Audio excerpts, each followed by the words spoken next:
Welcome to Silicon Valley Asian Business Talk. Dr. Gong, welcome to our interview program. And I am Roger Chen, a professor from University of San Francisco, representing Center for Business Studies and Innovation at the University of San Francisco. And why don't you give us a brief introduction about yourself? Thank you, Roger. It's really my pleasure to join you for the Silicon Valley Asian Business Network talk. I earned my Doctor of Science, actually, in computer science from Washington University in St. Louis. Through the decades of tech innovation career, I have been a principal investigator for many DARPA research projects. And then I have also been serving adjunct faculty position at some of the universities.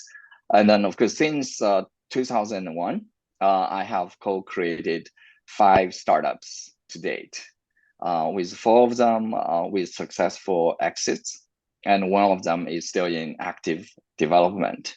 One of my most proud startup is Palo Alto Networks. My latest one, Metafoodx, is solving the sustainability challenges for the food service and healthy living for company, for our mission. We are determined to basically use AI for food and health sustainability. It's a big problem. It will take us a long time. And then what we actually do is to start by sustaining the food operators' profitability.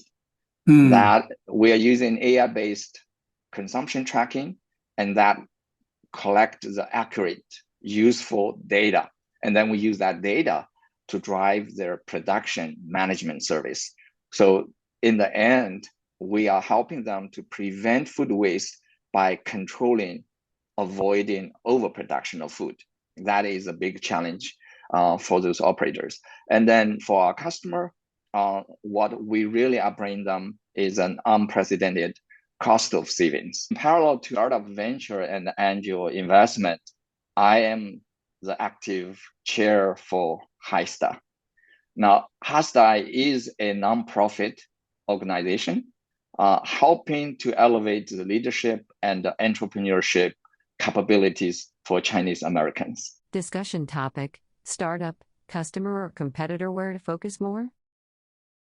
Maybe in your current new venture, or maybe in your past new ventures, how much of your new product decision, was driven by kind of meeting or even anticipating customer demands, or even potential customer demands, or how much of your new product decisions were driven by responding to competitors' threats or moves, or it's a both?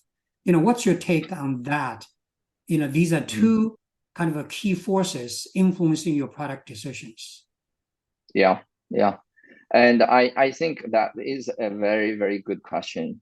To me, in this case, I always believe you have to focus on the customer.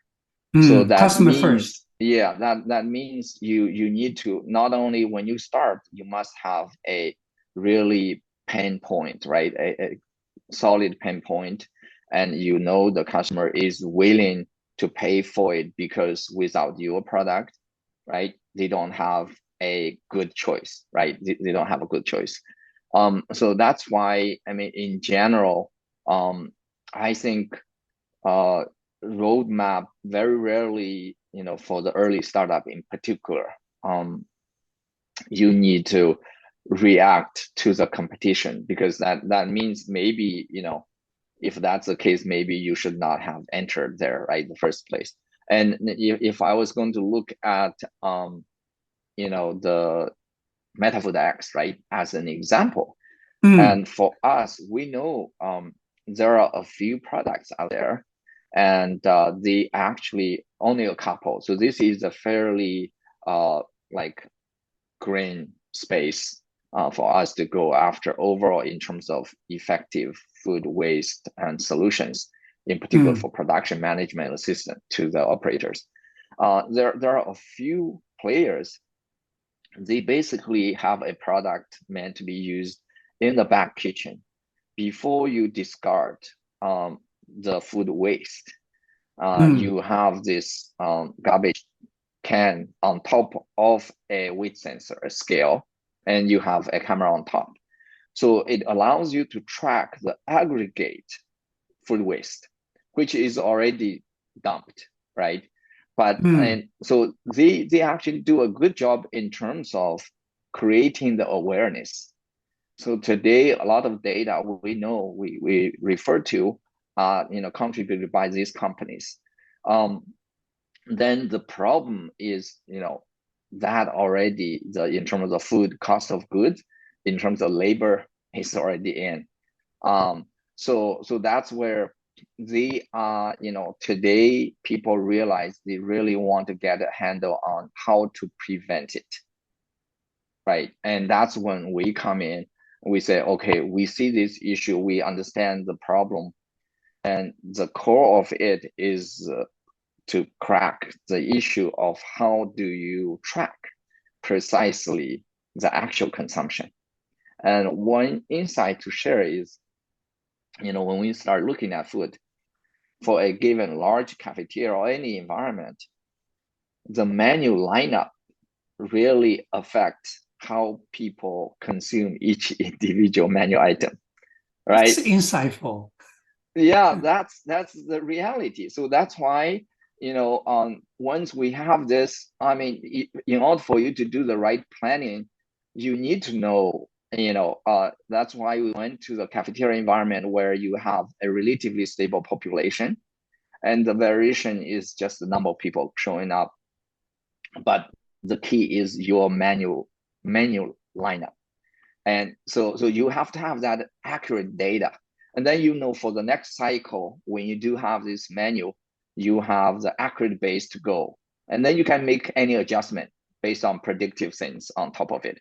So that's why, again, come back to the problem and to the customer, what is really the big, right, issue they are facing. If you have an effective solution, that's the number one priority for us to make those calls. Yeah.